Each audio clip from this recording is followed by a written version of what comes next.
Welcome to the Tea Time Podcast, where it's all about taking a few healthy minutes each day just for you, with your host, Sharissa Bradley.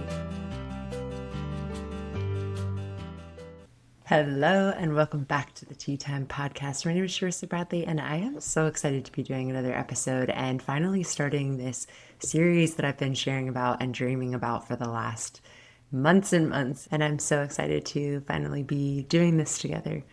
So as I mentioned last week in the episode that was starting out this journey, I shared about why I wanted to do this and what has been kind of calling to me, and that is my own personal health journey and working my book back through as if I was my own guinea pig once again, and kind of working the journey as if I was the person who is needing that support, which in this case and this time, I actually am the person that needs the support. I'm dealing with healing my body from thoughts of disordered eating, and the struggles that came with that are not having any hunger cues, not being able to regularly eat the way that I want to and the way that I want to support my body. As I'm headed into the next chapter of my life of perimenopause, I really want to be doing as much as I possibly can to support myself and take care of my body. And one of the ways that I can do that is by using my own book as my own tool. So that is what we're doing. If you're just joining along, that is perfect because we are just on chapter 1 as of today. And I just want to encourage you, if you want to listen to the book or do this journey right along with us, you can listen to earlier episodes of my podcast. They're in the 30s, like 31, 32, 33. These episodes are me actually reading the first edition volume of this book. And also you can get the workbook and the action steps right on my website, sharissabradley.com/book.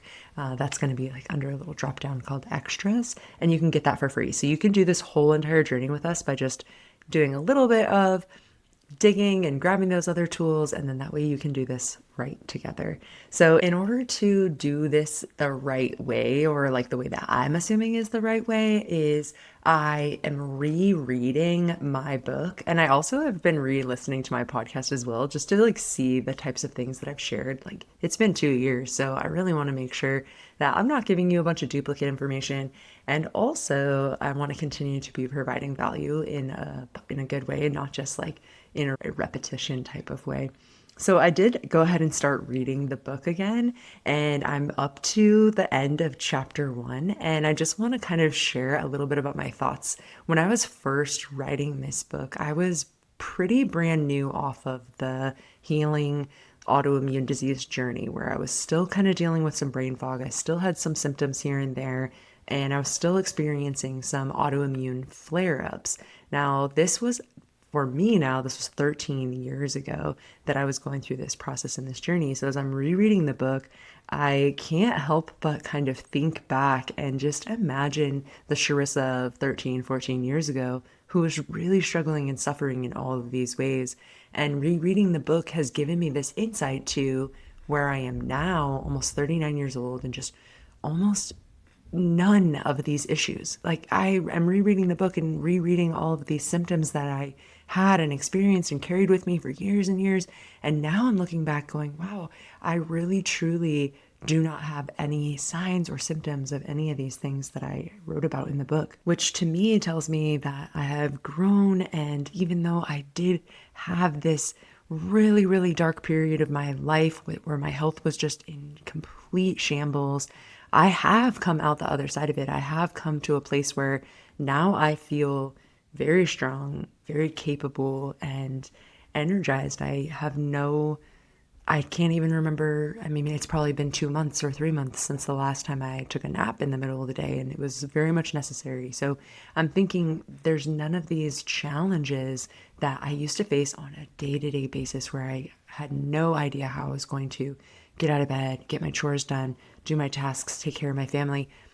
Whereas now, 10, 15 years removed from that situation, I don't struggle with any of those challenges. And I just want to say that because I feel like it can serve as a beacon, a little bit of hope, that if you are experiencing insane amount of health challenges right now, I was right there with you. I could not get out of bed. I couldn't go down the stairs and back up the stairs without being completely out of breath. And it wasn't because I was not energetic. It's not because I had any kind of issue with exercise or any of that. It's just my body was so completely depleted that I had nothing left to give. I really couldn't even go like up or downstairs or make a meal or even like remember my kids' names when I was looking right at them and I gave them their names. So that even made it more scary for me. So reading these things in the past, the introduction in chapter 1, I'm realizing like, wow, I've really come a long way. And the reason I want to bring that up is because if you are struggling like this, there is hope on the other side. If you continue to take care of yourself and you continue to kind of see yourself as the journey and see your body as the journey and see any ways that we can kind of take care of ourselves and continue to maintain health and feel good and take care of our bodies. So that's the whole point of doing this whole series, is just let's work this together. Let's take it step by step. Let's maintain our agency of our bodies and relearn intuition when it comes to health. And again, this isn't meant to be like medical advice or like a substitution for your doctor. It's more just to inspire you that if you are struggling, there is hope and there are people that heal themselves of autoimmune disease to the point where I don't take any medications or supplements or things like that. I just maintain my lifestyle and use food as medicine and movement. And you'll read that in the book this next couple of weeks. And we're going to do this together. At the beginning of this book, I kind of share a small bit about how my mother got sick when I was very young, and I started taking care of my sisters when I was about 11 years old. She, from that point in my life, really never left her bedroom again. And then the illnesses that she developed and that she experienced actually turned into pretty severe addiction issues. And those addiction issues caused other problems in my life and other challenges, other mental health issues. And it really created kind of this beginning place for me, this catalyst of change for how I was going to view my body and what I actually put into my body and how I really like took care of myself. So that is how the book starts. My mother gets sick. She pretty much goes to her bedroom for the rest of my life. She's still alive, but we aren't connected anymore. But even up until I was in my 20s and 30s, when we were still connected, there was a lot of solitude, a lot of caretaking, and no real energy or healing or reciprocation. So that part of my life has kind of maintained the same, like the status quo. What has changed is my view, the way that I see things around it, and the way that I see like willpower, and the way that I understand how our intentions can shape our future and how we can really make changes in our lives by changing the perspective of the way that we view things and the way that we handle and take care of things. So the first bit of the book is kind of just a little bit of history about me. And then we get right into chapter 1, and chapter 1 is really about changing your perspective, because if we go into a healing journey with the same exact thoughts that we had in the journey that we got to illness, we're certainly not going to be able to heal from those same beliefs. And so I just want to read the opening quote here. It's by Viktor Frankl, and it says, "Between stimulus and response, there's a space. In that space is our power to choose our response.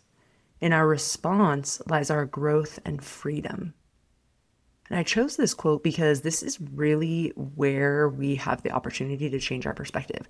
When a situation comes up, we have an opportunity to react differently than we have in the past. And if we want to make sure that we're living differently in the future, we have to actually make different choices every time a situation arises.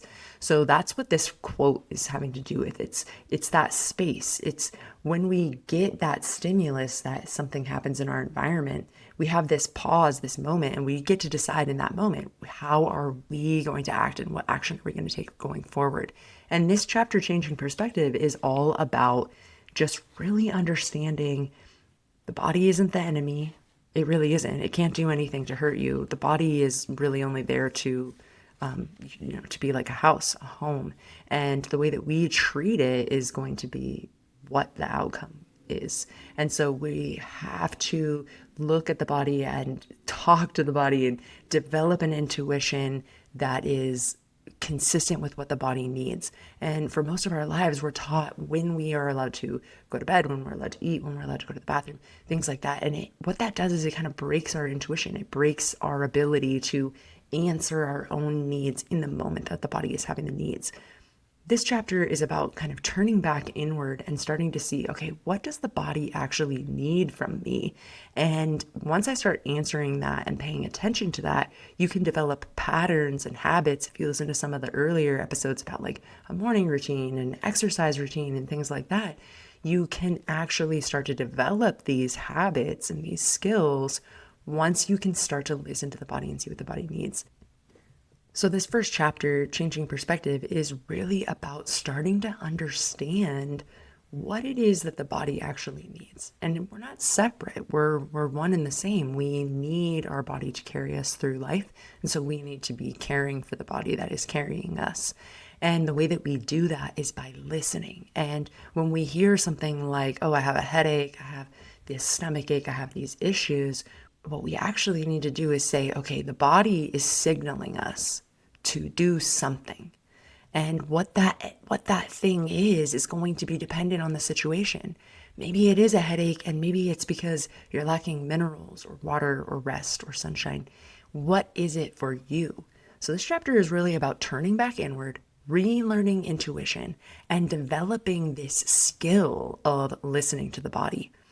Every single chapter is going to have action steps. And just to kind of keep this process like as authentic as possible, I am answering these action steps myself every chapter. And I just want to pose these questions to you now that we're at the end of this episode. And if you just take some time over the next week to kind of dive into these questions, give a little bit of thought, then you'll be totally prepared for next week when we move on to our chapter 2. So the action steps for chapter 1 are to, number 1, write down the health challenges that your parents faced while they were aging. And for myself, I did answer this question, and the question was like, they literally faced every single health challenge possible. It would be impossible to try to write it all down. So if that's the case for you, you can go ahead and shorthand this as well, or just kind of think about it. What kind of health issues did your parents face, and things that you saw growing up that maybe kind of got encoded a little bit in your system, or your wording or your vocabulary that you use to describe yourself? The second action step is to write down any sayings that you grew up hearing about health. Things like, don't get old, your body just falls apart. Some things that I thought about while I was answering this question is like, you'll understand when you're older, insinuating that these issues that would come up, you would feel more when you get to that place. And I just felt that those messages that we heard growing up can kind of shape how we think we're supposed to feel. And then if we're feeling like, okay, I'm supposed to feel like I'm falling apart at this certain age, then that might be acceptable behavior. Whereas I come from a belief system that we don't have to fall apart, that there isn't really this signal that says like, okay, I'm old now, my collagen is going to deplete, this is going to deplete, all these things are going to go away. At any age, at any time, we can support the body in a regenerative way. So we can be adding really good quality ingredients to our body so that when the cells in our body are naturally regenerating as they do, then you'll also be healing and getting better and stronger. So like we can add things like collagen for the skin. We can add things like, minerals and vitamins that the body is lacking. So it doesn't have to be this, oh, I'm falling apart. Okay, and then action step number 3 is to write down how you feel about your body at this moment. And that's super personal. You're going to have to decide, like, really ask yourself, like, what am I feeling? How am I feeling overall? Are there any issues I really desperately want to work on? Is there something that's holding me back specifically? And while you're doing this, remember that you can get that download on my website, the sharissabradley.com/books extras. And then you can actually be kind of keeping track of these as well. That way, as we're working through this book, you can kind of be building out your own system for healing yourself. So I just want to say thank you guys again so much for listening and for being here with me on this journey. I know it's kind of like more of a personal journey, but I feel that if you give a little bit of time to this, if you listen to the chapter and you answer the action steps, we can actually get a lot out of this together. I also created a free Facebook group for the Tea Time podcast, and this will be a place that you can go and ask your questions and I will answer them here on the podcast. It's also a place for community. If you're doing this challenge, join in and just talk about maybe some answers to your action steps, or maybe where you're at in your journey, or the ways that you're trying to take care of yourself. Maybe you'll even find an accountability buddy in there. I hope to see you in the group, and I cannot wait to share chapter 2 with you next week. Thank you so much for being here. Bye. Thank you for spending your tea time with us. Be sure to subscribe so you never miss an episode.